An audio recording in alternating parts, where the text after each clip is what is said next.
Tell you a story you've never heard before because no one knows this story the way I know it, because I know the facts better than anyone. Got to do what we got to do.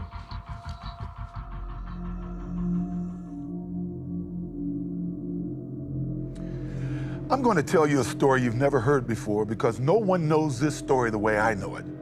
It takes place the night of June 12, 1994, and it concerns the murders of my ex-wife, Nicole Brown Simpson, and her young friend, Ronald Goldman. Forget everything you think you know about that night because I know the facts better than anyone. The story you know or think you know, that's not the story, not even close. This is one story the whole world got wrong. Tonight, O.J. Simpson is out of jail and a free man. But did he get away with murder? 12 years ago, a shocking interview with publisher Judith Regan. You reached under the seat for? A knife. For the first time ever, in O.J.'s own words. I remember thinking, well, whatever's going on over there's got to stop. Details about the bloody crime scene that seemed like only a killer would know. You write about removing a glove. Obviously, I must have because they found a glove there. And explosive revelations about an accomplice. Charlie had followed this guy in, and he brought the knife. Those tapes were lost until now. And I said, well, you think you can kick my ass? And I remember I grabbed a knife. We're finally going to hear the answer to the question that has haunted us all. What happened on the night of June 12th, 1994? I think everything was covered in blood. It was horrible. Is this his confession? You be the judge. Good evening and welcome. I'm Soledad O'Brien, and tonight, for the first time ever, you will hear O.J. Simpson put himself at the scene of the murders and tell you, in his own words, what he says might have happened that awful night. I remember I grabbed a knife. I'm standing there, and there's all kind of blood and stuff around. O.J. was acquitted of the murders, and due to the double jeopardy rule of our criminal justice system, he cannot be tried again for these crimes. And keep this in mind. This is hypothetical. Is it a confession to the murder of his ex-wife, Nicole Brown Simpson, and her friend, Ron Goldman? Or is this version only hypothetical, as O.J. maintains? You'll have to decide. But there is no doubt that what he says is disturbing, often chilling, and above all, unforgettable. This is one story the whole world got wrong. Thank you, sir. The Los Angeles Police Department sought and obtained a warrant for the arrest of O.J. Simpson for the murders of Nicole Brown Simpson and Ronald Lyle Goldman. It was a horrific crime that stunned the nation. In 1994, Nicole Brown Simpson, the beautiful ex-wife of a handsome and charismatic American sports hero, was found nearly decapitated on her front steps in LA's exclusive Brentwood neighborhood. Her friend, Ron Goldman, lay nearby after bleeding to death from stab wounds. From the beginning, there was only one suspect in the murders. O.J. Simpson, NFL record-breaking legend, considered by many to be one of the greatest running backs of all time. The trial became a national soap opera that delved into uncomfortable questions of celebrity, domestic violence, and most of all, race. Even though the prosecution offered overwhelming evidence to try to place O.J. at the scene of the crime, he was acquitted. We, the jury, in the above entitled action, find the defendant, Orenthal James Simpson, not guilty of the crime of murder. O.J. is innocent! He's guilty. He's got to live with himself, man. What did you think of the verdict? I felt that if there's anything right with the universe, there's no way they can convict me of it. O.J. sat down with the publisher, Judith Regan, in 2006 for what would be his first and only TV interview about his relationship with Nicole and his movements on her last night alive. Regan and Simpson agreed that he would write a book about the killings that she believed would be a bestseller. It was called If I Did It. What do you think people are going to think of this book? Some people say maybe it's blood money. Well, guess what? Every book that was written about this case was blood money. After the victims' families protested that O.J. should not be allowed to profit from the murders, the book's publication was suspended, and this interview with Simpson never broadcast. Tonight, not only will we show you the never-before-seen interview, but Judith Regan herself is here to tell us what she was thinking while sitting across from O.J. Simpson that night. We'll also be joined by one of Nicole's closest friends, Eve Shakti Chen, and Christopher Darden, famed prosecutor of the criminal trial, as well as a panel of experts who can help evaluate what we are hearing from a man who many Americans believe committed these gruesome murders and who walks free today. But before we listen to O.J. talk about the night of the murders, we first need to hear about the relationship between O.J. and Nicole. Let's go back to the beginning. I want to talk about the first time you met Nicole Brown. Yes. Where was it? It was right on Rodeo, a place called the Daisy. It's a little breakfast place. I had actually gone there because my first wife, Marguerite, and I had just realized and decided the night before that it wasn't working with us. O.J. was married to his high school sweetheart, Marguerite Whitley. They had 2 children and a third on the way. At the time he met Nicole, he says his marriage was on the rocks. You know, we had had a trial separation. We had lived together till June, and we realized it wasn't going to work. But she told me she was pregnant. Geez, what are you, here we are, not, how could you get pregnant? Whatever. And I was so depressed. But it was our anniversary the next day. Over the weekend would be our anniversary, so I went into Beverly Hills. I bought her a coat for them to deliver it to her. And I ran into a friend of mine. He said, let's have breakfast. And when we walked in, this vision turned to me and said, where do you want to sit? And I remember thinking, what a gorgeous girl, but I can't deal with this. So 3 days later when I came back, I went back into the Days Inn, was having lunch with the owner, and she came back in. And I said, man, I would really like to take this girl out. And he called her over and introduced us and, said, this is one of the good guys. And you were together from then on? Well, yeah, I had to take her, before we went to the party, I had to explain to her that I was married. But I wasn't married. It sounded like a line. But after we talked, I think she believed me. And we're together ever since. You courted her for 7 years? You were together 7 years before you got married? Yeah. Long That's correct. courtship? Yeah, well, I really wasn't looking to get married. Most guys aren't looking to get married. I had 3 kids. Obviously, early on in the marriage, my 3rd daughter was born, my 3rd child, who passed away a couple of years after that. But I wasn't looking to have kids. And then after a few years, she mentioned to me that, she had been helping me when my kids were with us, raise my kids, and she kind of wanted her own, which was a good point to me at the time. But I was still kind of hesitant, and that caused a lot of friction with us. But for the most part, we had a terrific relationship. You write about the night in 1984 with the baseball bat. I don't know why this has become such a big deal. This is what bothered me with the media and these stories is I hadn't committed to a wedding date. I think I committed to, I got engaged, but then do what most guys do, You put it off. I'm telling you, well, we'll get married maybe next summer or something. And she had come home, and we were talking about it, and we went out front like we often did, and we was talking about what it was. And I was sitting on the front of this, it was actually my car, but I bought it for her. And I had a bat between my legs, and as we're talking, it's bouncing off the tire, and we're just talking. And at one point, it hits the rim. And she says, if you damage that, you're going to have to pay for it. And I go, well, if I pay for that, I guess I have to pay for this, too. And I kind of hit the front of her car, So she went in the house. I don't know what she did when she went in the house. But, it's my car. I pay for everything. So I pay for everything around here, right? She knew he had a volatile temper. But Nicole Brown married O.J. anyway, hoping that he would mellow once they started a family. When you got married, when you finally did it after 7 years, were you fully committed? Yes, I was. And she wanted her own children. Yeah. You write about that. Yeah, as a matter of fact, once we got married, as I pointed out, we went on our honeymoon to get pregnant, and she got pregnant on the honeymoon. Yeah. Were you happy about that? Yeah. At that point, yes.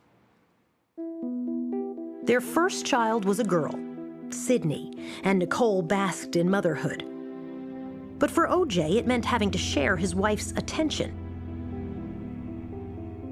So Nicole has Sydney.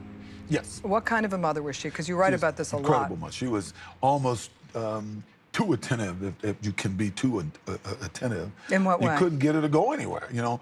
Couldn't go out to dinner because she couldn't leave the kids. And it became a problem. I had worked with Judith Brown, Nicole's mother. We had come up with all kind of schemes to try to get her to leave the kids, you know. And I said, we just need a weekend to go somewhere, you know. And it was almost impossible. If we went out to dinner, she'd be calling back. So she was totally involved in the kids' life. She was a terrific mom.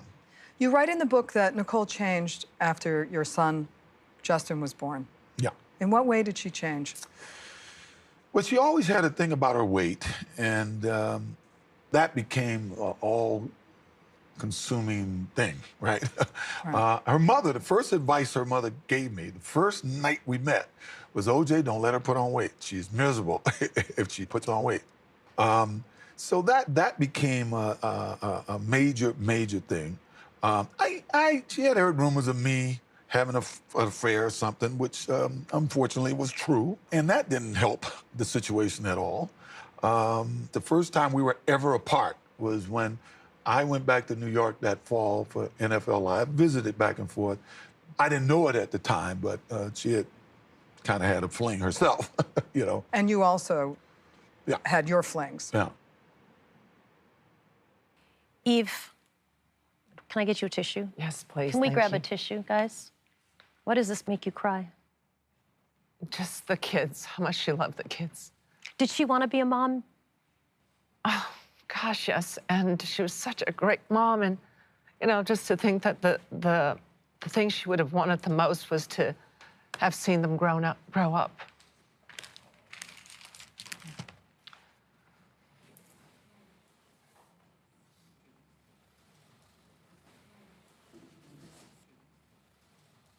Nicole was an amazing mom. And I think I'm emotional because she would have loved to have watched her kids grow up more than anything else in the world. What do you make of his demeanor in that opening part of the interview? I think he's being manipulative, and he's trying to create a story where he's okay in chasing after this 18-year-old. So, oh yeah, it was just the night before when Marguerite and I decided to split up. I doubt that's true, but he's constructed that in his own mind to justify the fact that he's about to pursue an 18-year-old girl, and he's still a married man, and his wife is pregnant. It's hard. It's hard to think that this wonderful kid could end up in a grasp of, you know, someone who just literally swept her away from us. Rita Smith joins us. She was the former executive director of the National Coalition Against Domestic Violence for more than 20 years. With your experience around domestic violence, what are the things that you saw in that interview that stuck out to you?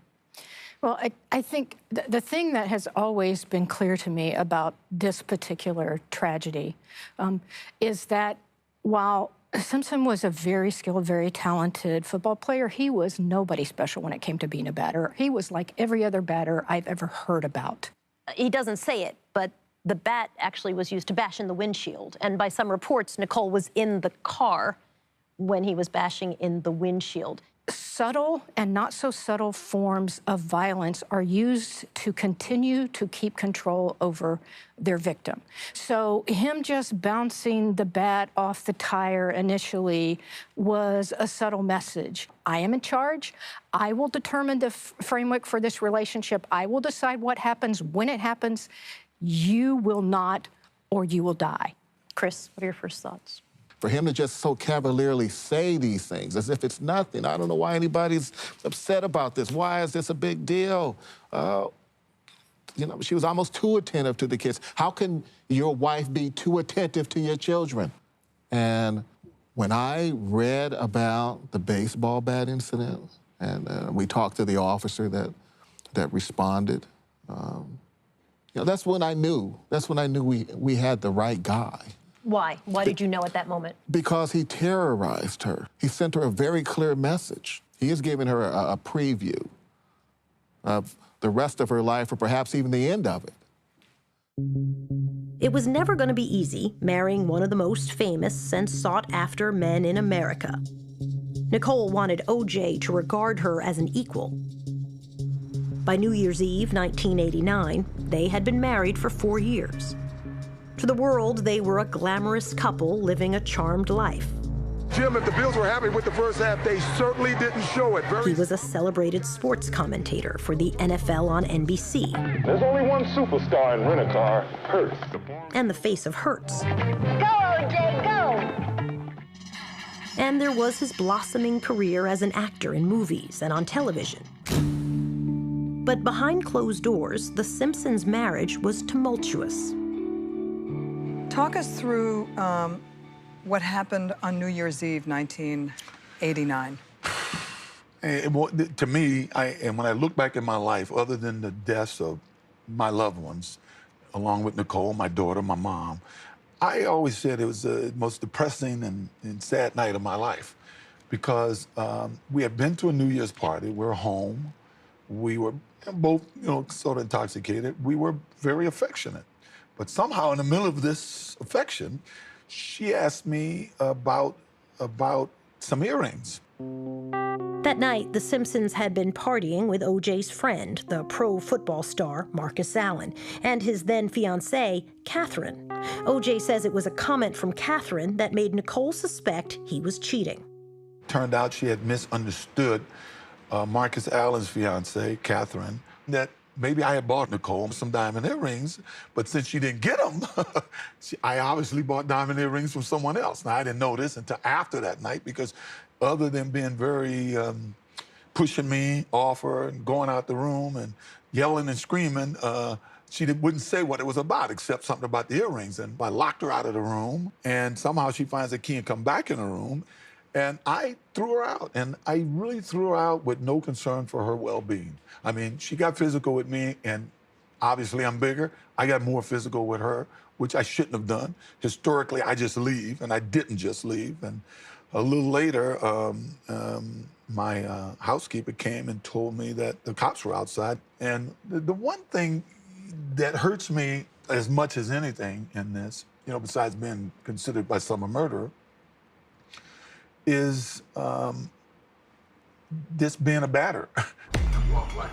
Police arriving at the scene describe a bloody and terrified Nicole hiding in the bushes. She ran toward them, screaming that O.J. was going to kill her. Her sister took photos documenting Nicole's injuries. It was one of multiple occasions that police responded to Rockingham for a domestic disturbance. This time, O.J. would be charged with spousal abuse and sentenced to 120 hours of community service. She had bruises on her arms and her face. Yeah, neck sort of, which were consistent with your wrestling person. She's, Nicole, anybody who knows her, is a very physical person, a very confrontational person, who had gotten into her share of fights, with bouncers at clubs and stuff. I made no excuses. I didn't start it. But I made no excuses about my reaction. Nicole admitted that she was the one that initiated all of it. But still, I was the man. I shouldn't have reacted the way I reacted. Are you sorry? No excuses, drink. Of course I was sorry for that. I'm responsible for what I did. I got physical. I was wrong. Nicole had admitted that she initiated it. And somehow I came out of all of that because of that night as the poster boy of an abuser. Now, which the prosecution used against me with their whole total crap about them coming to my house 8 times. Cops had been there for 8 times, which obviously was not true. Lots to dig in there. Let's start with the prosecution, since he ends those comments with the prosecution. Yes, the police had been to his house multiple times. We located police officers who had responded to DV calls at the house and hadn't even written a report. I mean, O.J. created this environment where, cops could just stop by and have a cup of coffee. Police officers would come to his house and literally, party and just sort of hang out. No police officer was really interested in arresting O.J. Simpson for abusing Nicole.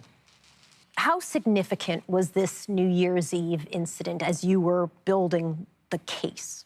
Well, Nicole left for us a diary, notes, photographs. She documented the abuse. My sense is that she knew she was going to die, and she wanted to make sure we knew who killed her. How many instances does she document that you found?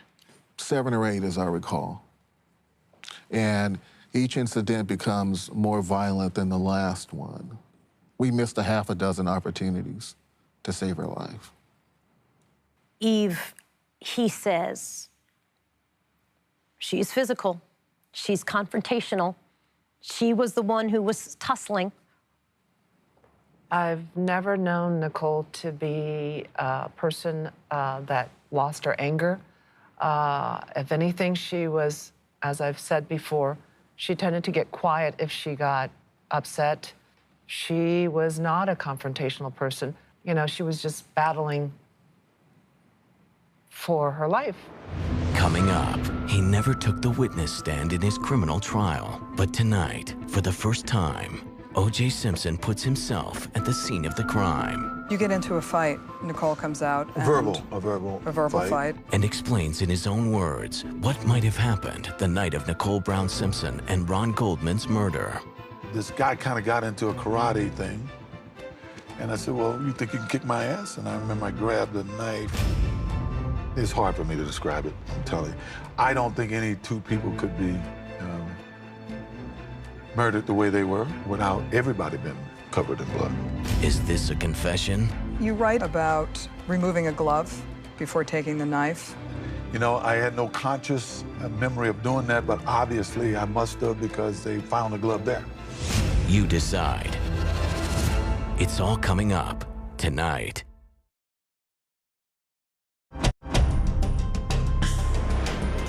Welcome back to this extraordinary television event. Tonight, you are hearing O.J. Simpson from a never-before-seen interview he did in 2006 with publisher Judith Regan. I'm responsible for what I did. I got physical.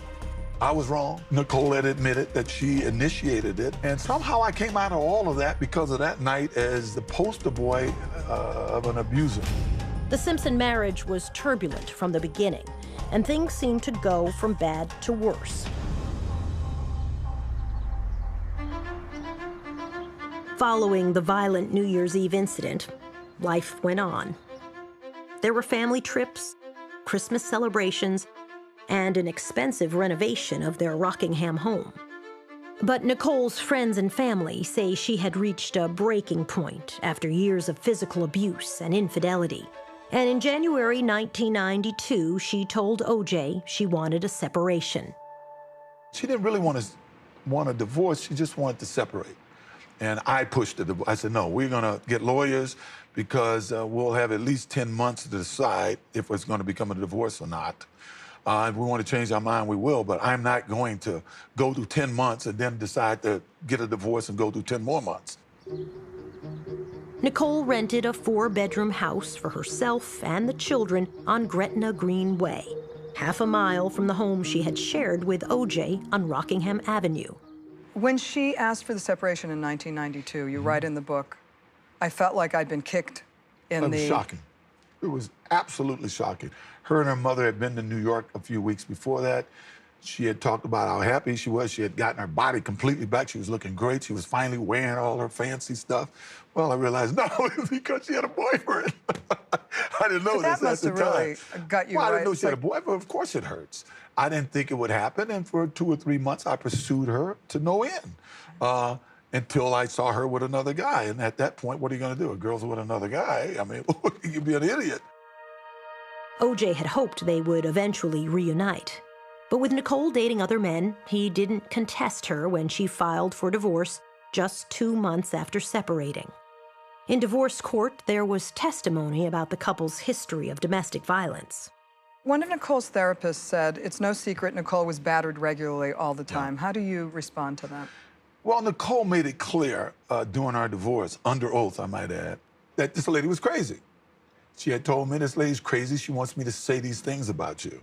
And she wouldn't do it. That's why she wouldn't take the stand at our divorce, because they wanted her to say these things to get more money in the divorce. And what people don't realize, that under oath during her deposition, when they asked if I had ever been physical with her, and this is at a time she's trying to get in my pocket, and this is at a time she's been advised, say this, and it's going to help. But she wouldn't lie. That's the great thing. She wouldn't lie about it.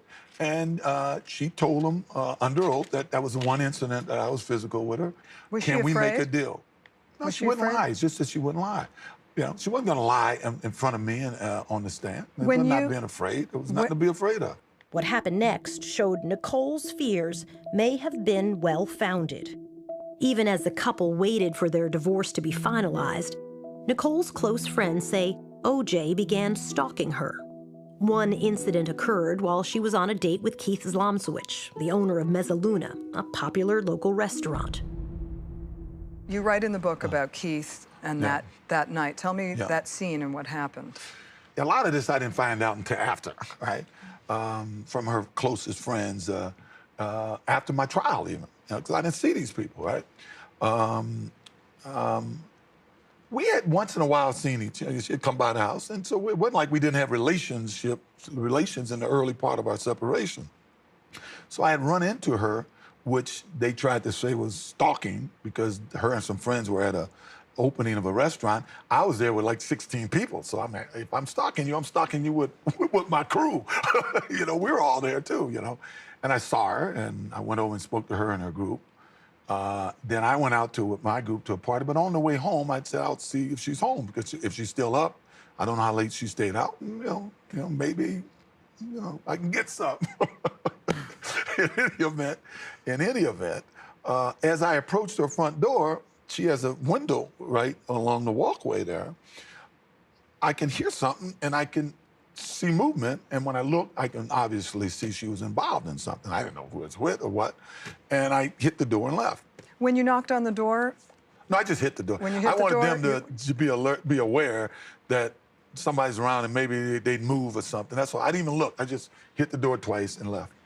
It's funny, I realized when I got home, maybe for the first time since we separated, I slept like a baby. I mean, it's weird. It's really weird. I think what you do, you worry so much about something like this happening. That's what had me worried. That's what I didn't want to have. That's what I couldn't picture at night and would make me wake up. And I was reading all of these books about how to heal a broken heart. And from that moment on, I was fine with it. The next morning, O.J. returned to Nicole's house to confront her in the presence of her lover. Here's how he describes the conversation. But the next day we talked about it, and that's when, you know, we had promised each other when we separated that one of us was going to get involved with anybody, we would alert the other one. Right. She said it was a mistake, we had been drinking, and da da da da da. And I said, well, why did you tell me that this was the nature of your relationship with this guy? Jim Clemente joins us. He's retired FBI supervisory special agent and a profiler, and also a former prosecutor for New York City Law Department. It's nice to have you with us. Okay, he starts by saying, almost, it's ridiculous, they called it stalking, and then goes on to specifically describe a stalking incident. Right, and then he goes on to say that, well, if I was stalking her, I was doing it with my crew. Exactly, because you know how to cover your tracks. You know, there happened to be a window there, and I accidentally looked in, and there was something going on. I didn't even look. He saw very intimate details, which he then told Nicole, I know because I saw you doing this. Doing what? Having sex, engaged in a sexual act. Judith, there's a moment where he says, I hit the door, and you say, you knocked on the door, and he said, I hit the door.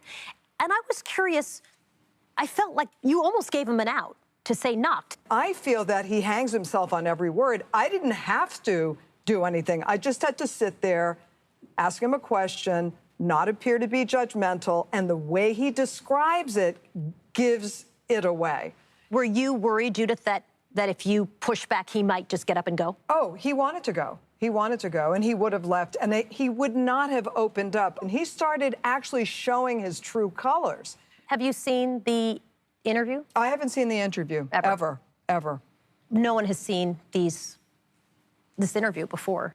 Obviously, O.J. Simpson had nothing to do with this project. He was not part of it, editorially not part of it, was not paid to be part of it in any way, shape, or form. I'm curious what you think his reaction will be when he sees this interview that he did with you, Judith, back in 2006. You're gonna hate it. He's gonna hate it. He's gonna hate it. Nicole was actively dating, and so was O.J. He had women coming and going, including the day after catching Nicole with someone else. The next day is, I call a friend of mine, a Hawaiian-tropic girl that I had met from the past and who I'd run into, and she said, I heard you and your wife were apart. And I said, well, sort of. And I said, well, I'll call you. And I called her. I was going to get some, right? Finally, after this, in any event, she came over, and we were upstairs, and there was somebody at my housekeeper say, Marcus, Catherine, they're at the door.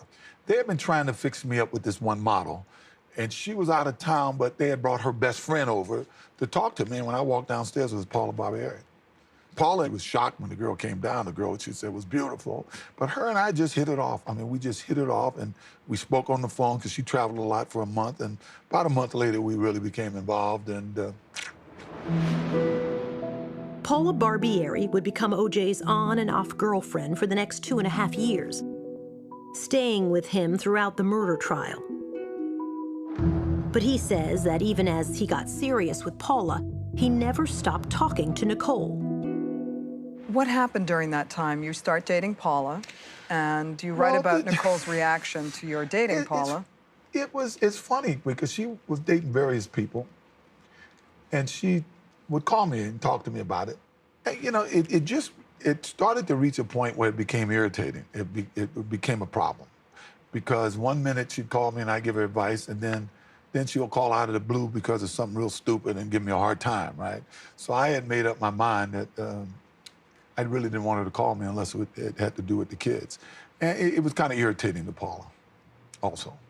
To have Nicole. Why are you talking to your ex-wife about our relationships, Paula? You used to say, why are you talking to her about her boyfriends? She even got pregnant during that period of time and called me, not to ask what to do, but I think she just needed somebody to talk to. Did you feel at that time that you still had love for her, affection for her? Of course I still had love. See, I had been with her at that time for, 14, 15 years. I felt she was the love of my life. Even though we were splitting, she was the love of my life. And was she I never pregnant? really thought, I never even really thought it was over. Even after we split the last time, I knew her and I would always have this in our lives that we would cross. You know, it was the nature of our relationship. You said that she got pregnant. Was she pregnant by you at the time? No, oh no, no. No, well, whoever she was dating. I don't want to say the guy's name because I don't know for sure. But did that upset you? No, no. I even wondered why she called and told me. You know. Now you write. There's something I didn't need to know. At that time, Paul and I had sort of figuratively ridden off into the sunset. O.J. says to appease Paula and focus exclusively on their new relationship, he cut off all contact with Nicole. I was living in New York half the year, and I happened to be in L.A., and the phone rang, and I picked it up, and it was her, and I had successfully avoided her for a month and a half, 2 months, right? And she says, hi, and hey, how you doing, and why are you avoiding me? I said, look, it's not that I'm avoiding you, I just don't want to hear the stuff. And she said she needed to speak to me, and I finally said, okay, speak. No, I need to talk to you to speak to you, and I said, you know, look, let me call you back. I got to take this other call, which was no call. I went back to sleep. Shortly after that, my kids ran into the house and ran in and gave me a hug and gave me a letter as well as tapes of our wedding, and ran out to their playground that I had built for them in the front. And when I went out to be with the kids, she was there. So I figured I can't keep avoiding her, right? So I went over and said, okay, what do you want to do? Well, let's take a walk. So, 2, 3 steps, she said, I want to come home, I missed you, I love you. And I was like, how could you love me? You haven't seen me. We've barely seen each other in the last 8, 9 months. And what do you mean you love me? She said, well, I never told you I didn't love you. I said, yeah, but you said you weren't in love with me. I'm sure a lot of guys have heard this, right? And it made no sense, but I kind of let her know that I wasn't interested in getting back together. But I did think we should spend time together with the kids, which I would do when Paula was out of town, right? O.J. claimed it was for the kids that he and Nicole began to spend more time together. But sometimes just the two of them went out alone. He recalls one evening that would change everything. She was alone and she looked lonely, and I said, let's go have a bite to eat. I was telling her about Marcus Allen's fiance, Catherine, who was getting married. I was hosting their wedding at my house, and Nicole was crying, and then it got to the point, I said, well, it can't be that sad, right? And she said that Marcus was not my friend. And I didn't quite understand what she was saying. Then it kind of dawned on me. I said, did something happen with you and Marcus? And she says, yes. And I said, check. Can I have a check, please? When I asked her, why did you tell me this? She said, well, he keeps calling. He won't leave me alone. And I said, well, threaten to tell Catherine. Threaten to tell Catherine. How did you feel about Marcus Allen? This is your friend. Well, Marcus came over when he came back in town and apologized. My lawyers were very upset with me that I hadn't told them that, because they said, these guys are trying to paint you as a jealous, crazed guy. And did this really happen? I said, yeah, it happened. You know, everybody knew it happened. Nicole's best friends knew it happened. To this day, Marcus Allen denies that he ever slept with Nicole, but O.J. insists that he did. How did that make you feel? That night ended, well, hey, I wasn't married to her. I thought it was wrong because she had always been, really, honestly, she had always been the moral compass of our group of friends. I was a little baffled. And that night, actually, after I dropped her off, something really kind of happened that night that started my downfall as I think about it, but I prefer not to talk about it here. What happened? Right now. I really don't want to talk about it here. I really don't. Okay. Yeah. What happened, O.J. claims, is that he and Nicole slept together, which he wrote in the book was like an addict having a relapse. The couple, now divorced, agreed to continue living apart, but try to reconcile. For the next few months, sometimes he spent the night at her place, sometimes she at his. But the calm didn't last. 911 emergency. Can you get someone over here now to 325 Gretna Green? He's back. Hey, what does he look like? He's O.J. Simpson. Wait a minute, we're sending the police. What is he doing? Is he threatening you? I'm going nuts. O.J. had heard a rumor that sent him into a jealous rage. That Nicole had been hosting parties where there were drugs and group sex. If she was being influenced by drugs or anything, maybe she might have been making the wrong decision. I just know I didn't want any of these people around my kids. Okay, has he threatened you in any way, or is he just harassing you? You're going to hear him in a minute. He's about to come in. Okay, just stay on the line. I don't want to stay on the line. He's going to beat the Wait a minute, wait. Just stay on the line so we can know what's going on until the police get there, okay? Okay, Nicole? Uh-huh. Doing that 911 tape that everybody hears me yelling, I'm saying I don't want these girls around my kids. And that's the only thing that argument on that 911 tape was about. I went to her house and read her about riot act. What does he say?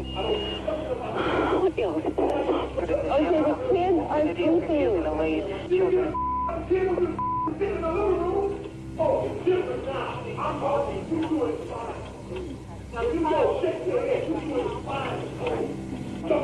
Just stay on the line, okay?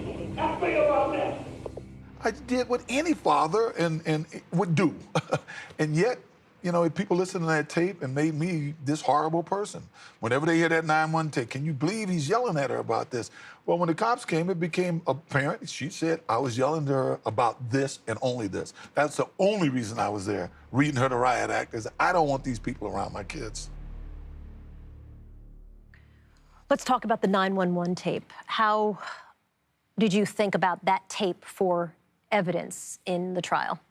You know, we knew what the motive was. We knew it was jealousy. We knew it was control. And we knew that he had the capability of killing her. If you're gonna come in yelling, being threatening, being physical, kicking in doors and damaging, you know, the wall or the walls in the house while the children are there. But framing it as, I'm only here to protect the children. Right. Exactly, and doing so much more harm to the children. She could have been killed that day. He doesn't say to you, Judith, what really happened, which is he kicks in the door. He breaks down the door to get inside the house, and all the yelling that we hear on that 911 tape is because he's pushed himself into a house that is not his and gotten access. And again, he's there stalking and terrorizing her, you know, in the most egregious way, and yet he describes it as looking out for his children. Was O.J. Simpson a good father?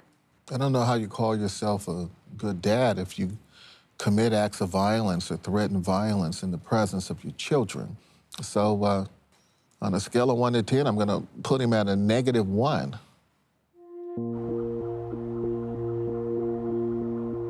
For the next 7 months, the couple resumed their relationship, walking the red carpet at a movie premiere, showing up at an NFL game, and going on family vacation with Bruce and Kris Jenner.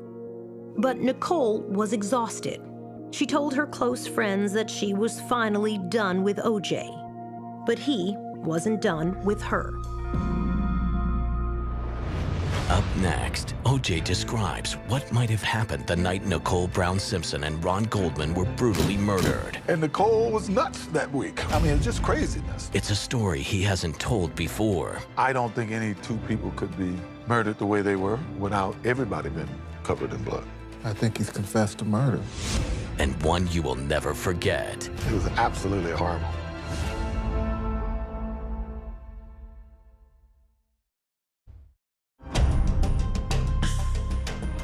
Welcome back to O.J. Simpson, The Lost Confession. Let's listen as O.J. Simpson describes what he did on the night his ex-wife, Nicole Brown Simpson, and her friend Ronald Goldman were savagely murdered. Nicole, now 35 years old, made a decision that the unhealthy cycle between her and O.J. had to stop. On May 22nd, 3 weeks before her murder, Nicole returned an expensive birthday gift that O.J. had given her, telling friends, "I broke up with him. I finally feel free. I told him I can't be bought." On June 10th, she went property hunting in Malibu, hoping to put some distance between herself and the man who wouldn't let her go. 2 days later, she would be dead. You are about to hear O.J. Simpson talk about what he did on the day his ex-wife was murdered. Let's talk about the day of June 12th, 1994. Yeah. Tell me about getting ready for your daughter's recital. Just take me through the day. It was a long week. I had been to 3 or 4 cities that week. I was totally exhausted. My friends in New York tried to get me to stay in New York that Friday, play golf Saturday, and then go straight to Chicago where I had to be Monday morning. But my daughter was having a recital, and I had already missed, I think the week or 2 before, I was out of town, and I had missed something. I forget what it was, something that my daughter was having. So I couldn't miss this. So I said, I got to be there for the recital. And I flew into town, and I just wanted to go there, see my daughter, and leave. And I talked to Nicole briefly that day. She had called and asked if I could get there early and hold seats. And I said, I don't think so, which she did. And when we got to the recital, she had actually held me a seat with her and the 2 kids, right? There was something that you write in the book about what Nicole was wearing. Yeah, you know, it was almost like she was trying to be a teenager again. You know, dating all these much younger guys, wearing the shortest, tightest thing she was wearing. And sometimes you think something is inappropriate, but you don't say anything. What am I to say? Tell her what to do, you know? So you're at the recital.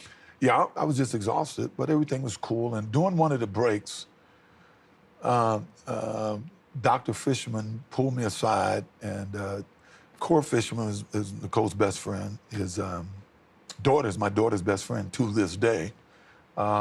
And Dr. Fisherman said, man, Juice, you won't believe what's going on. These girls, he is telling me that they had fights, and Nicole was nuts that week, right? I mean, it was like, what are these girls doing? I mean, it was just craziness, what they were saying. And I said, man, get away from them. I tell you, these girls, whatever's going on is bad, you know? And this comes right after a week previous to this.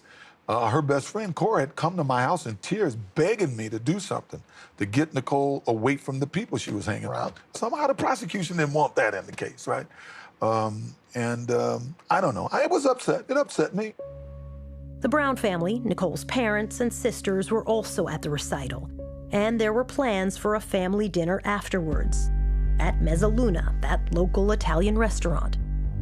They recall O.J. asking to come along, but Nicole said no. What kind of frame of mind are you in when you leave the recital? I am tired. Irritable? I don't want to sleep. I'm irritable. When you get tired, you get irritable. And you write about chipping golf balls into the neighbor's yard.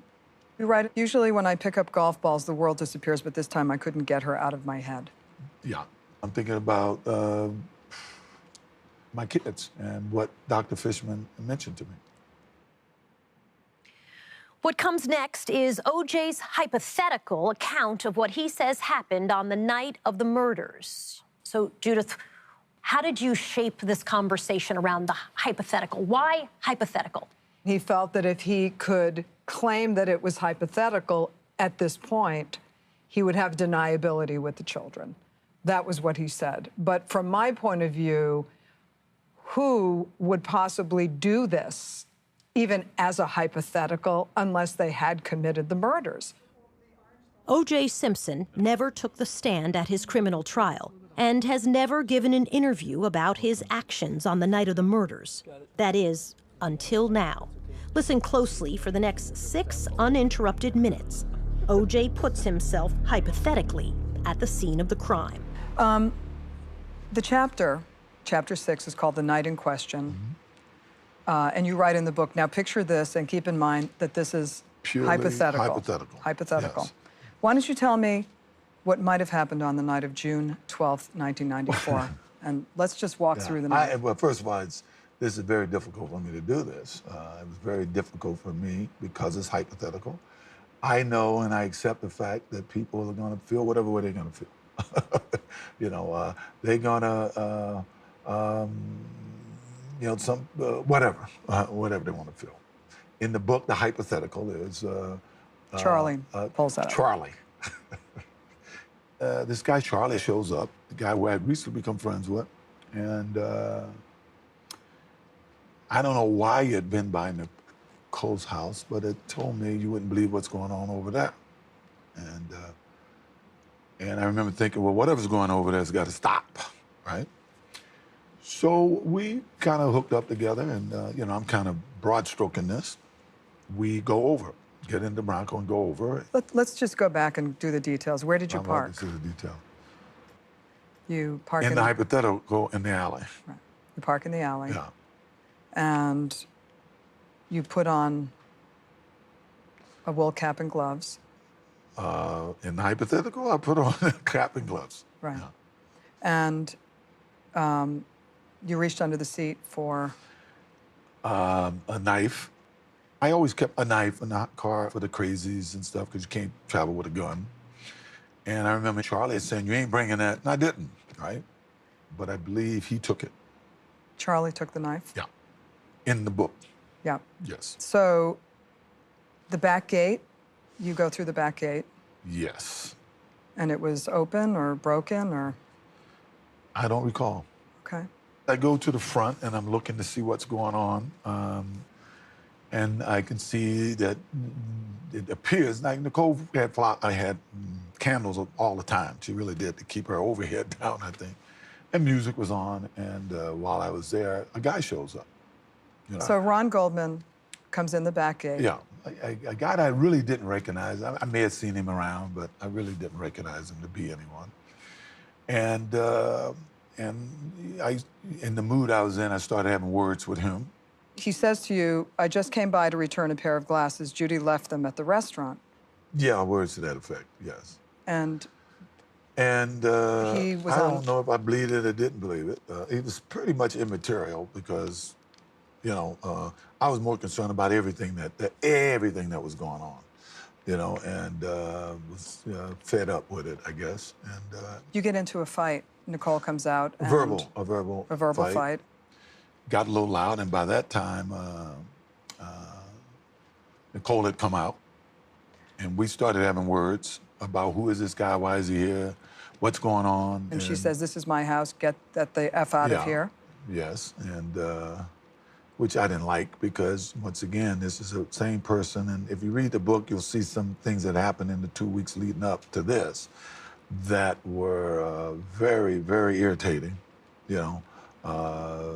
And I think Charlie had followed this guy in, wanted to make sure there was no problem, and he brought the knife. As things got heated, I just remember Nicole fell and hurt herself. And this guy kind of got into a karate thing. And I said, well, you think you can kick my ass? And I remember I grabbed a knife. I do remember that portion, taking a knife from Charlie. And to be honest, after that, I don't remember, except I'm standing there and there's all kind of stuff around and What kind of stuff? blood and stuff around. I hate to say this, but this is hypothetical. I'm sorry. Right. I know we got to back up again. Right. That's okay. I want to back up. This is hard. This is hard. I know. I want to back up hard to try to make people think that I'm. I know. You wrote in the book, I had never seen so much blood in my life. Yes. Covered, you're covered, the scene. Can you describe it? It's hard for me to describe it, I'm telling you.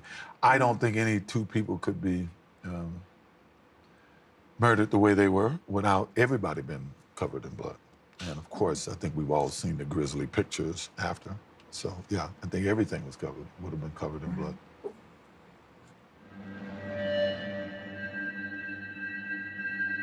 And what goes through your mind at a time like that? I don't know. It's like, what happened? You write about removing a glove before taking the knife from Charlie. I had no conscious memory of doing that, but obviously I must have because they found a glove there. And blacking out. Have you ever blacked out before? Not to my knowledge. No. No. Of course, if something like this would take place in anybody's life, if it were to happen, I would imagine it's something that you would probably automatically have trouble wrapping your mind around it. It was horrible. It was absolutely horrible.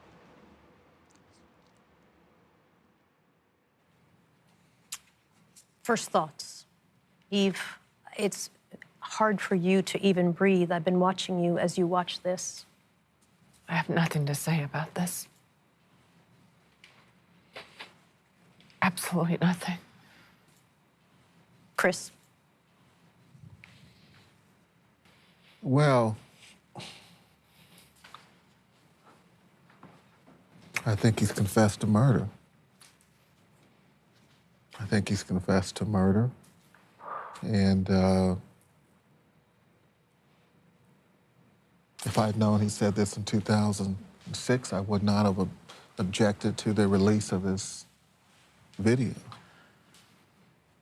I don't think that there's any question of his involvement and that he is the person who is wielding the knife. I mean, he may try and describe it as a hypothetical, but of course, it becomes I did this, I felt this, I saw this. This notion of Charlie, I think Charlie is OJ. This is no hypothetical, this is reality. Judith, who the heck is Charlie? I don't know who Charlie is. I wanted him to talk. For me to start interrogating him and pushing him, I felt he would get more agitated, and he kept threatening to leave and not to finish the interview, and I really wanted him to stay. Let's listen again to this disturbing portion of the interview. I remember I grabbed a knife. I do remember that portion, taking a knife from Charlie. And to be honest, after that, I don't remember, except I'm standing there and there's all kind of stuff around and What kind of stuff? blood and stuff around. I think, and Eve, I'm sorry, but I do want to go through what the coroner says happened, because I think it's important to understand the specific details. It was not as he describes exactly. Nicole didn't fall. She was hit on the head with the handle of the knife, according to the coroner. She was stabbed 4 times in the neck as she lay on the ground. Ron Goldman arrived, runs towards her. He's grabbed by the killer, who jabs him in the face 5 times with the knife and then slits his throat. He gets loose, but there's a perimeter fence, so he's blocked. And so the killer is able to catch him again and plunges a knife into his side, and he severs his abdominal artery. There are defensive wounds on his hand, so he was trying to protect himself. And the killer alternated between the victims, pulling Nicole's head by the hair and cutting very deeply into her throat. And then going back over to Ron Goldman, who, according to the coroner, was probably dead at that point, and stabbing him. Your office described it as overkill at the time. Those details, I think, matter because they go to the viciousness of what happened that night.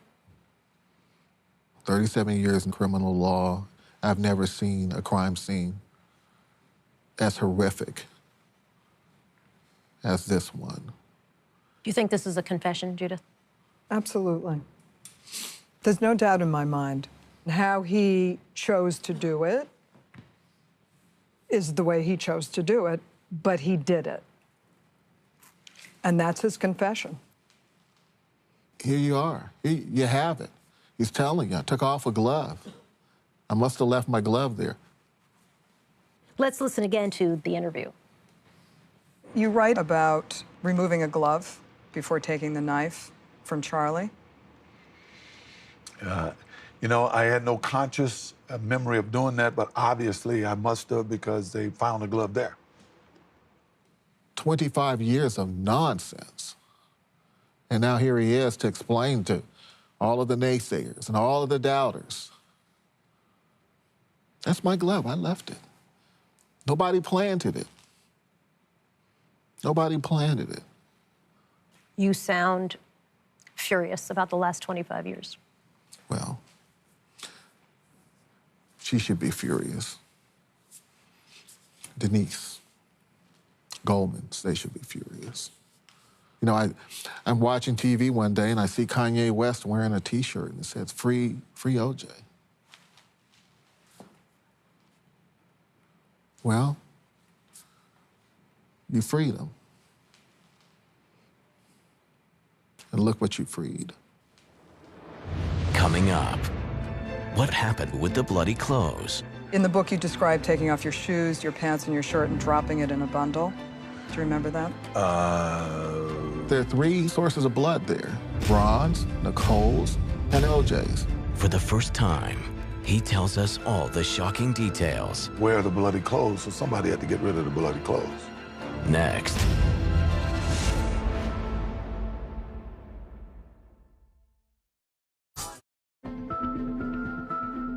Welcome back to this never-before-seen interview, in which O.J. Simpson has already revealed staggering first-hand details about the crime scene, which he says are hypothetical.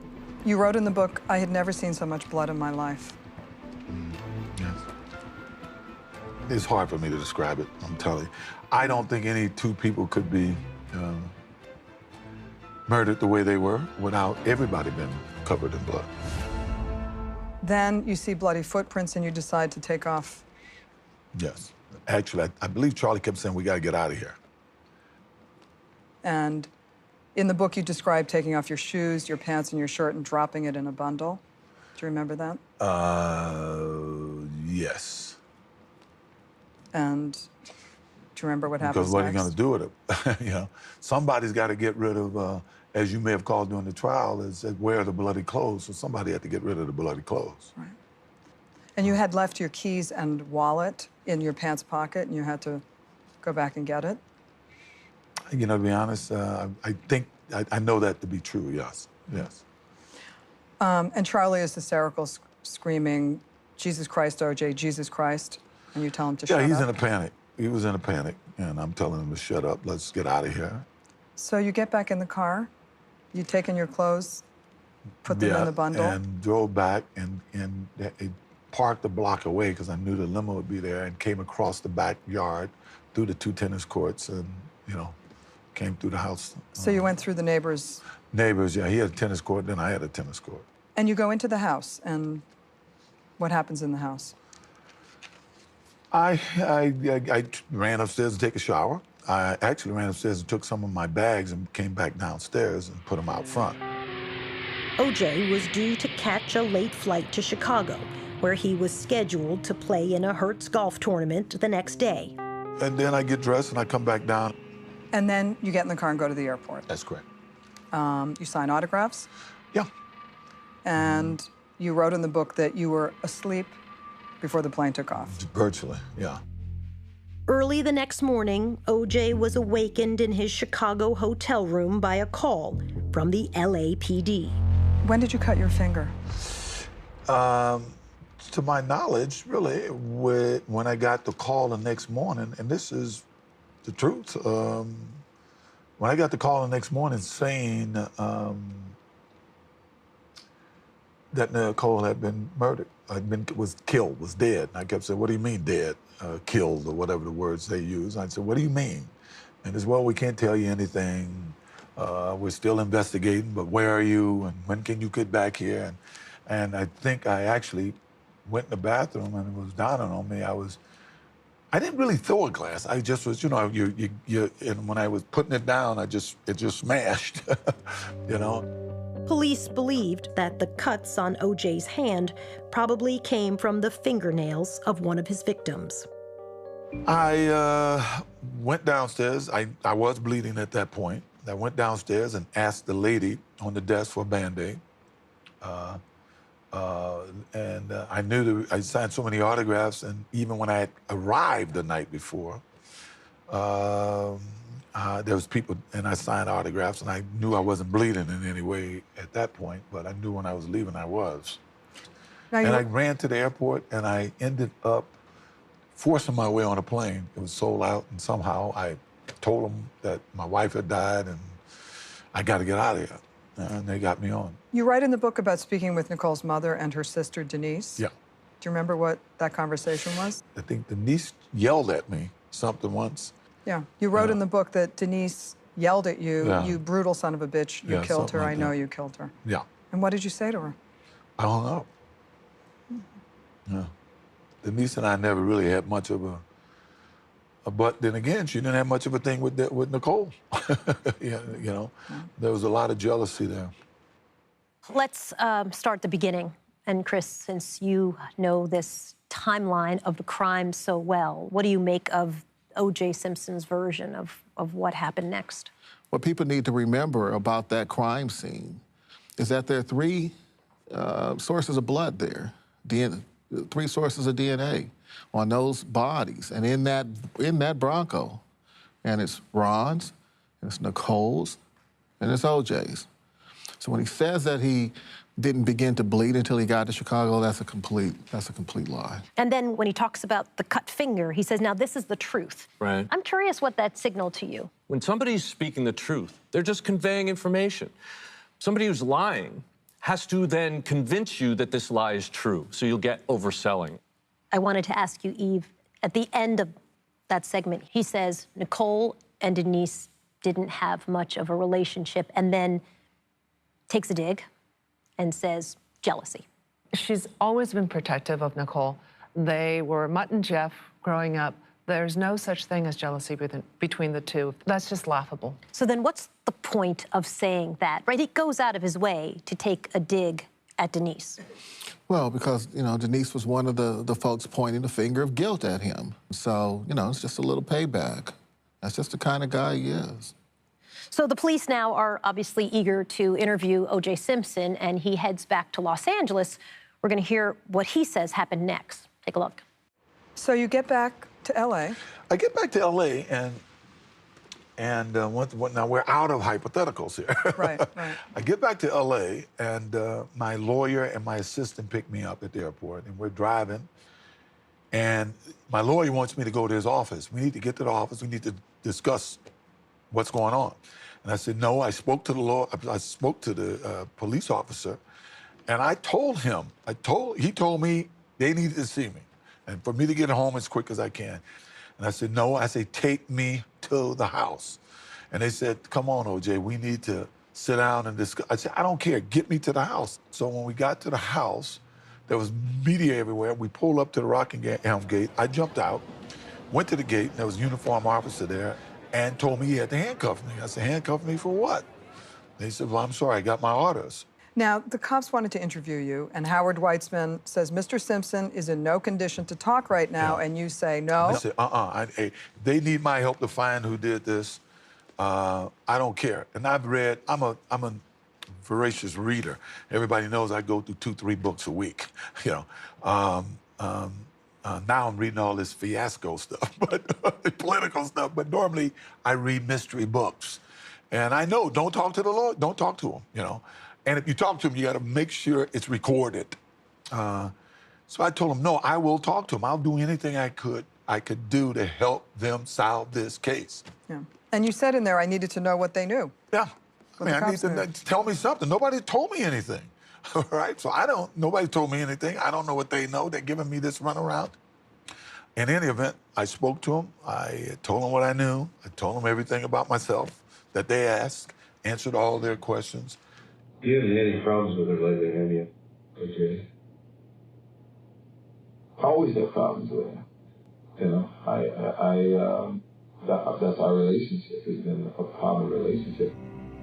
Despite being briefly handcuffed, O.J. was not under arrest. And after being questioned by detectives at police headquarters, he was released into the custody of his attorneys. O.J., are you a suspect? David, I told you before he wasn't going to say anything. I know you got to ask the question, but give us a break here. What was the hardest thing for you at that time? That you write in the book that you couldn't believe that people thought you were a murderer. It was hard to believe that. It seemed so easy listening to TV that week that it was that easy for people to believe that I could kill 2 people. I thought that my whole life meant something. I thought the type of guy that I had lived my life, being pretty upstanding guy. I mean, like everybody had my faults, like most men in my position. Sometimes temptations of the flesh is there, you know. But for the most part, I've always thought I was a straight shooter. Mm-hmm. In any event, that was hard for me to accept, that it was so easy for people to believe that. With his house at Rockingham under virtual siege from the media, O.J. sought refuge at the home of his good friend Robert Kardashian, where he was reunited with his children. I want to talk about what you said to your kids the first time you saw them after the murders. Well, you know, I had asked Judy Brown not to tell the kids. I felt that was my place to tell my kids. I had to sneak out of my house the next day because it was like Troy. It was like the siege of Troy there. And a lawyer was able to get me out of the house, and Al Cowlings had gotten my kids, and we had met up on Mulholland Street Drive, and we're going to go to Bob Kardashian's home. And I just recall my kids getting out of the car and running across this Mulholland Drive and jumping in my arms. And I was trying to just find the right time to tell them, right? And right before it was time to go to bed, I read them a story, and I started to tell them about Mom. You know, I wanted to tell them that Mother had gone to heaven. But Sydney said, no, I know, Dad, Mom's in heaven. And I think I think I was in shock up to that point, but I think that moment is when I broke down. I mean, literally broke down. Because the way she said it, it was not like, it was sort of sad, but not, she had no idea that she had lost her mother.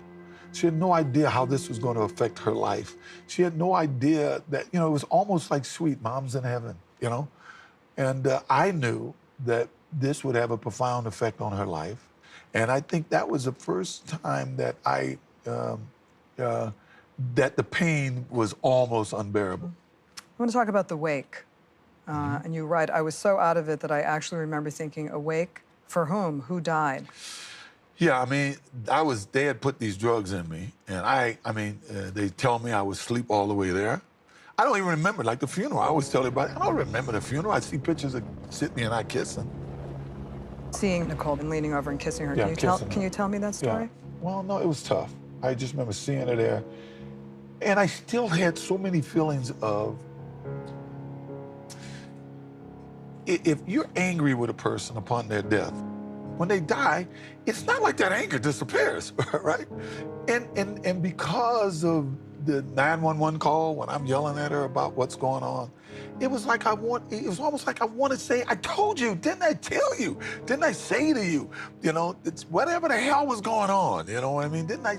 So you still got those kind of feelings in you, and you still are trying to deal with, I'm not going to be able to say this to this person. I'm never going to be able to change this person's mind. I'm never going to have an effect on this person again. What did you say to her when you leaned over and kissed her? I don't know if I said anything, to be honest with you. I'm told that that some person said they heard me say, I'm sorry. I just recall Judy Brown pulling me over, looking me in the eye and saying to me, OJ, did you have anything to do with this? And I know I told her no. Okay, so a lot to dig in on that. One of the most chilling things is he's so angry, talking about an incident that happened 7 months earlier. That 911 call is 7 months before the funeral. And he's reciting it as, I told you, didn't I? Right. And he's saying, I'll no longer be able to affect this person or to change this person's mind. That's what he's saying as he's standing over his dead ex-wife's body. He's not thinking about the brutal way she was killed, the suffering. All he's talking about is his anger and his inability to further control her. And when he says, you know, didn't I tell you, didn't I tell you? Didn't I tell you I'd kill your ass if you didn't do what I told you to do? It really sounded like he was saying that, right? Yeah. Again, he blames her, and he's angry at her that he's still angry. And what he's essentially saying is that, you know, after you kill someone, you'd think the anger would go away, but it didn't. I was still angry. He's still angry at her. Absolutely. Control. He had lost control, and so he did what he always said he would do. He killed her. Now he has no control. It didn't resolve anything for him. No. Coming up. I can't believe what I'm seeing. A nation stands still to watch a celebrity on the run. I was being depicted as a fugitive on the radio. Hey, man, listen to what they're saying about me. What was OJ really thinking inside the Bronco? I was so depressed at that point, and I was having, I would say, probably suicidal thoughts. Next.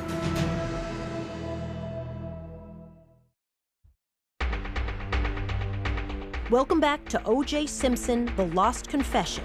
While O.J. spent most of his last week as a free man holed up at the house of his good friend Robert Kardashian, his attorneys negotiated his surrender to police. It was agreed that O.J. would turn himself in at 11 a.m. on June 17th, 5 days after the brutal murders.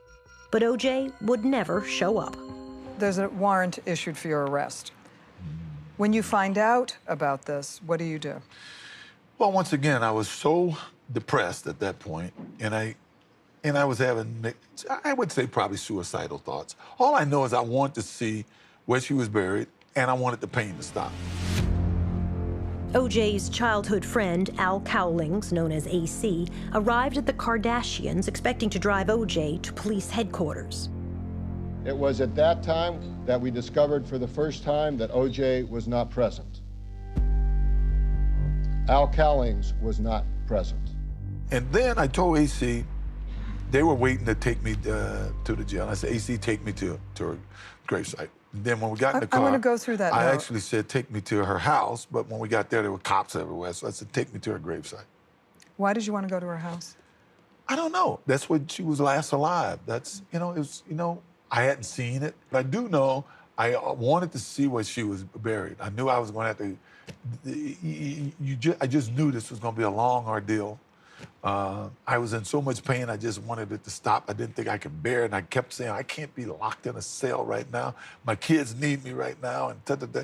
And I just wanted the pain to stop. So I said, take me to her gravesite with a lot of thoughts as we were going down there, and talking to AC as we went down there. What did you say? Just talked about life, and remember that time, and stuff like that, 3 hours after the deadline for surrender had passed, the LAPD held a press conference announcing that O.J. Simpson, having failed to turn himself in, was now officially a fugitive. The Los Angeles Police Department right now is actively searching for Mr. Simpson. O.J.'s attorneys held their own press conference to read from a startling note that O.J. had handed his friend Robert Kardashian before getting into the car with AC. To whom it may concern. First, everyone understand I had nothing to do with Nicole's murder. I loved her, always have, and always will. If we had a problem, it's because I loved her so much. In the note that you left with Bob Kardashian, yes, you write, if we had a problem, it's because I loved her so much. Can you tell me what that means? I loved her to no end, and always loved her. I think what happened, it became reverse of what she said to me when she wanted a divorce. I loved her, but I didn't like her. I wasn't in love with her. That's what she had said to me, to get a divorce. And I kind of figured that's where we were at the time of her death. I loved her, but I wasn't in love with her, and to some degree, I didn't really like her. Don't feel sorry for me. I've had a great life, great friends. Please think of the real O.J. and not this lost person. Thanks for making my life special. I hope I helped yours. Peace and love, O.J. I want to talk about other things that you wrote in that note, yes, if okay. we can. Please think of the real O.J. and not this lost person. Well, if I'm going to commit suicide, you are certainly not a person who is together. At that state in my life, if I'm going to commit suicide, I am obviously, not the person that I wanted people to know me to be, that I felt that I was. So, I thought I'd always been a pretty good guy. I don't think any athlete had ever had the goodwill of the public that I had. I mean, certainly no better than the goodwill that I had. And in 3 short days, from Monday to Friday, or 4 short days, just listening to the TV screens, to see all of that goodwill evaporated, Did you feel lost? In many ways, yeah. It's almost like you were, Brown and Nicole were physically dead, and it's almost like they killed me. Who I was attacked and murdered also in that short period of time. And once again, I to this day, it bugs me that it seems that people wanted me to be guilty. That really, really bothered me.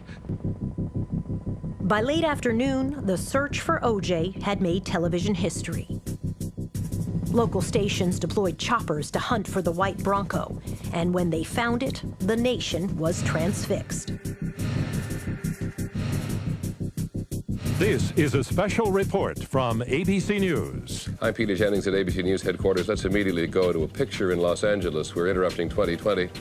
The major TV networks went into special report mode, breaking into regularly scheduled programming, even interrupting the NBA Finals. We will send it to NBC News. Here's Tom Brokaw.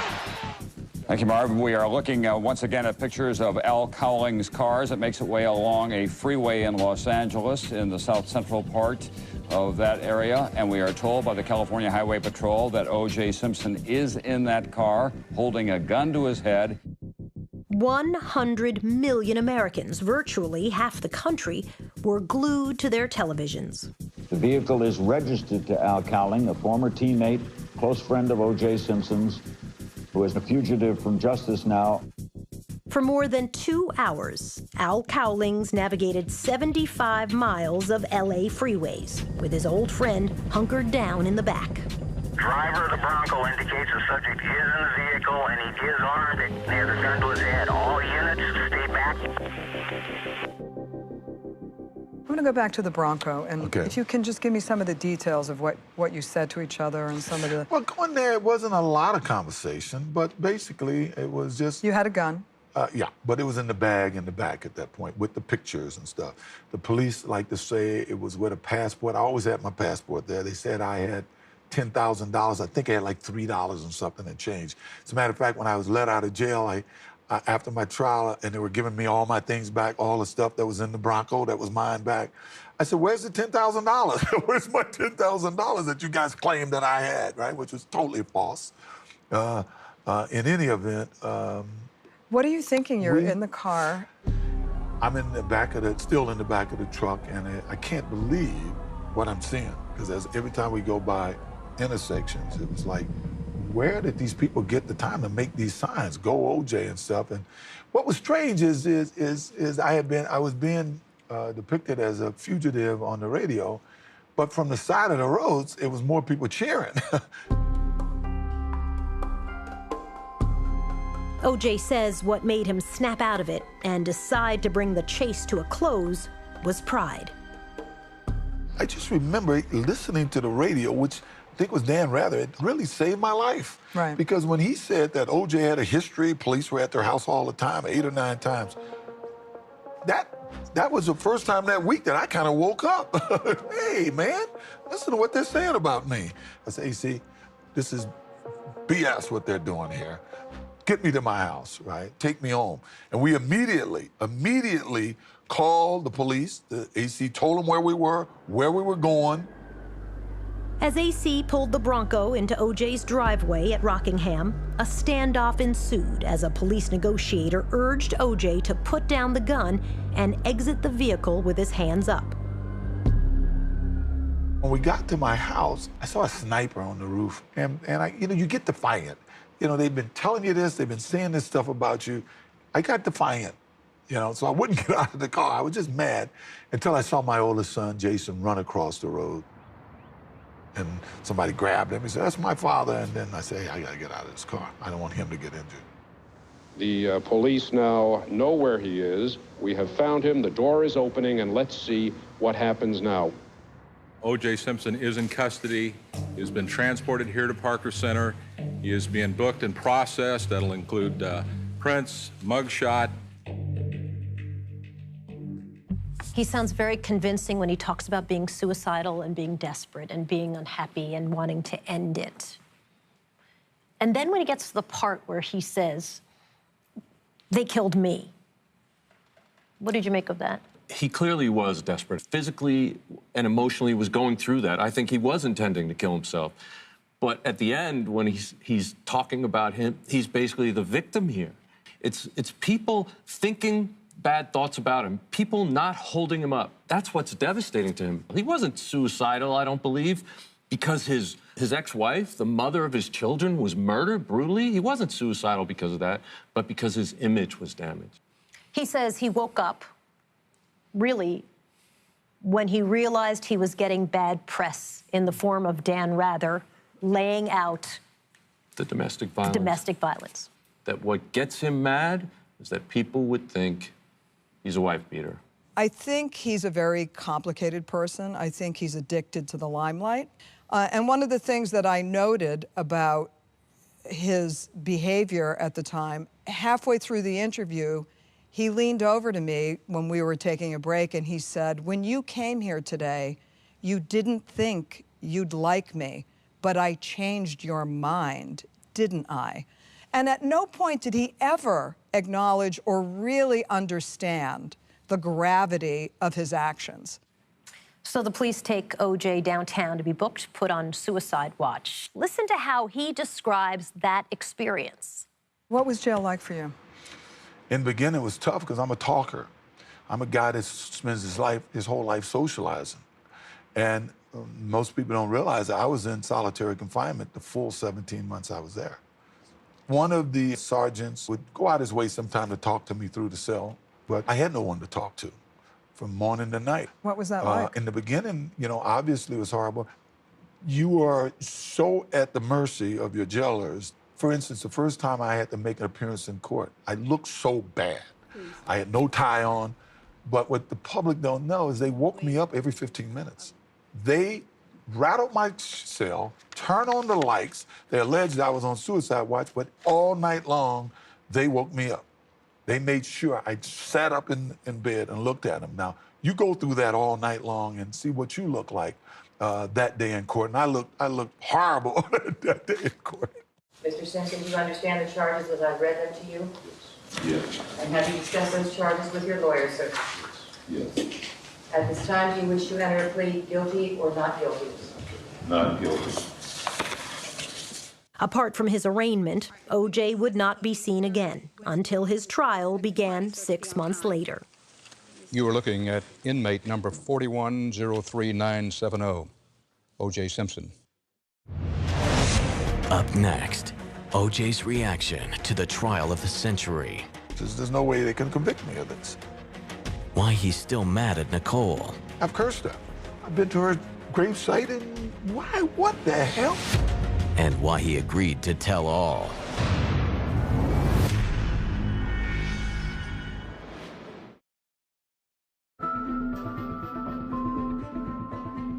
Tonight, you've heard O.J. Simpson tell us, hypothetically, what he says happened the night Nicole Brown Simpson and her friend Roassn Goldman were murdered. Next, he tells us what he really thought of the trial of the century and why he is still angry with his late ex-wife.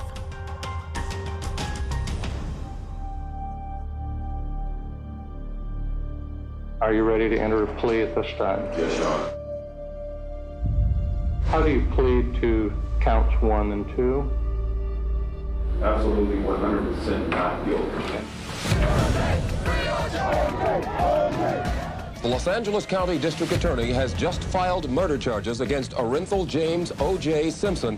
For nearly a year, the so-called trial of the century was must-see TV. There is an amazing, ravenous appetite for information about O.J. Simpson. In 1995, just 3 years after the L.A. riots, the debate over O.J.'s guilt or innocence divided America across racial lines. These white people, excuse me, but that's the way I feel about this here situation, trying to set the brother up.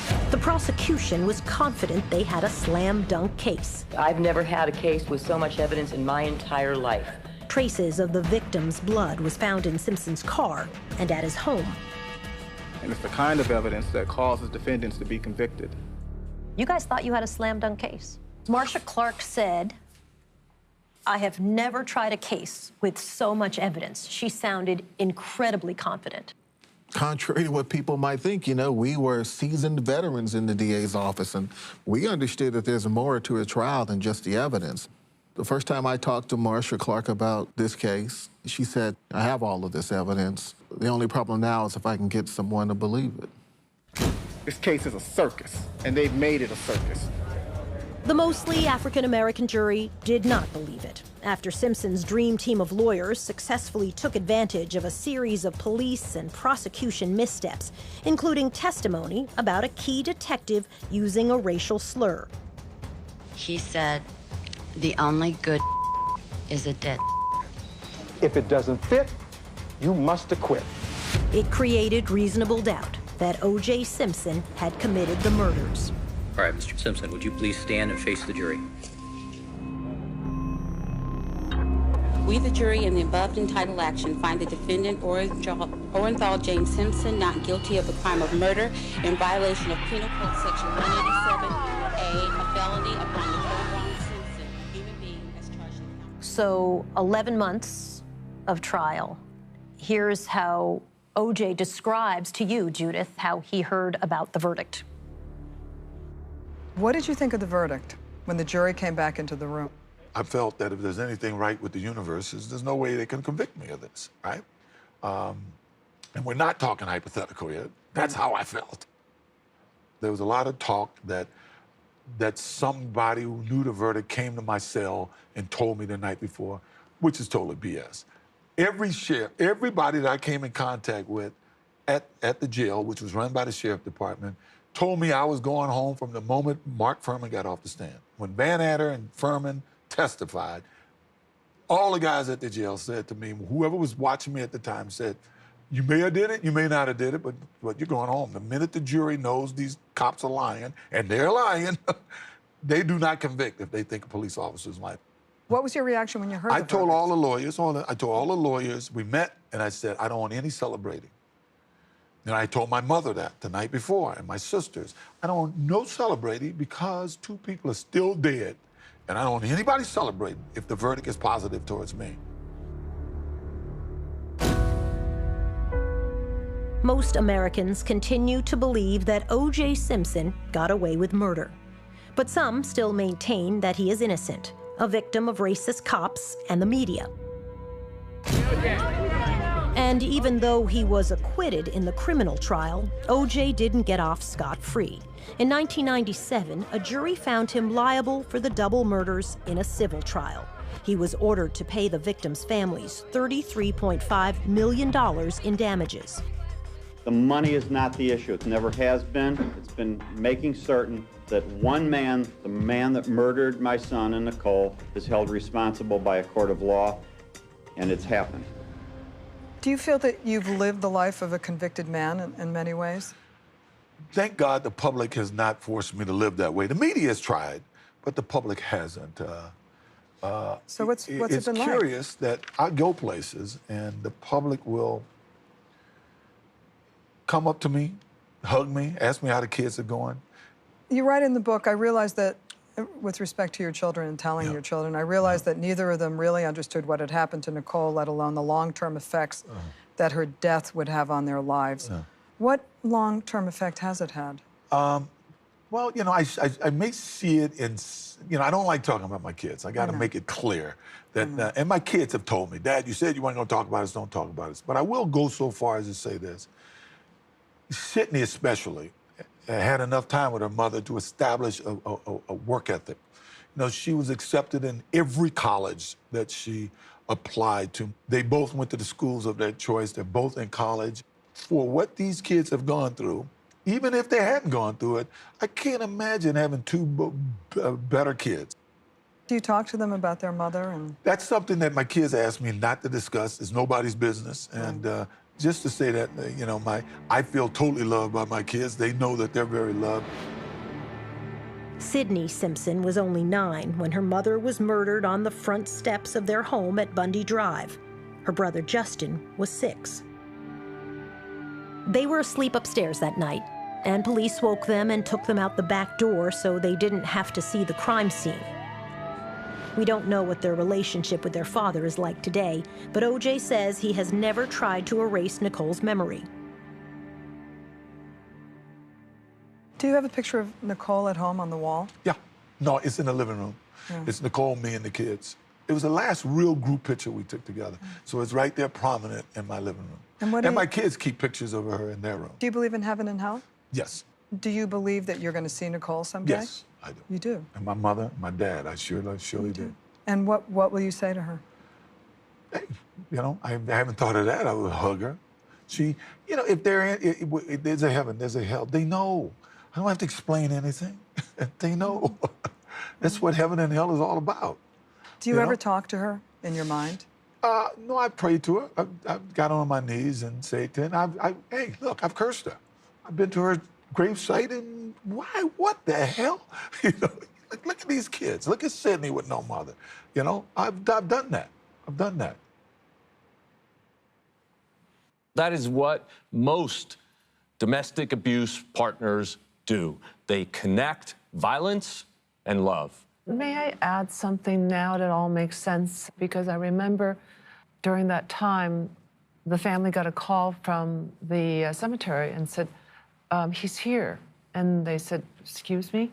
And they said, he's here and we're scared because he's screaming at Nicole's grave. Oh, jeez. Just screaming at it. And the family said, well, call the police. Did you know that? No. I've never heard that before. You know, he's really revealed himself. Within a year of that 2006 interview with Judith Regan, O.J. was in trouble again. This is the state of Nevada versus Orenthal James Simpson.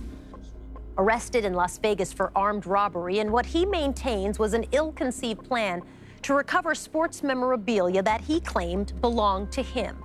He was sentenced to 33 years in prison, but was paroled after only 9 and released last October. I've basically spent a conflict-free life. Mr. Simpson, I do vote to grant parole. Thank you. Thank you. How do you think you will be remembered? You know, we talk in this book about hypotheticals. You understand what I'm saying? I mean, everybody is going to give their opinion. They're going to hypothesize what this book means. You know, he was guilty or he was purging his guilt. Whatever you want to take from it, I cannot control it. We cannot control what you think. My friends and family know that. So whichever reason why I did it, you decide. You read it, you decide. Any thoughts? You know, he thinks he's so clever, he's so manipulative, he's all of these things, but at the end of the day, he doesn't really manipulate anybody because who he is on full display. Does hearing from O.J. Simpson bring you any closure? Does that bring Denise any closure? I don't think you can bring closure unless you can bring Nicole back. All I really care about is that Nicole gets a decent understanding here. What would you like people to remember about Nicole Brown Simpson? Just the sweetest, the most decent, the moral compass of a lot of us. An incredible mom. She was a really good person. Thank you all for this conversation. I know it's been difficult. I know it's been really grueling, actually, but I appreciate all your insight. Today, O.J. Simpson lives in Las Vegas and is a free man. They're the ones that abandoned me. But 12 years ago, as the intense interview wound down, O.J. Simpson showed some regret. Anything else? Nothing for us. No. Okay. No. All right, good. Yeah, I'm done. Guys, I tried my best here. I'm done. No, we've done what I need to do. Okay. Is it hard? Do you feel like spent? No, it's just that this portion there just, you know, I love that girl. Yeah, it hurts too. But hey, it's what it is. Oh. You've listened to him for nearly 2 hours, and many of you may think you've heard a confession. But there will also be viewers who have always believed in O.J. Simpson's innocence, and still do.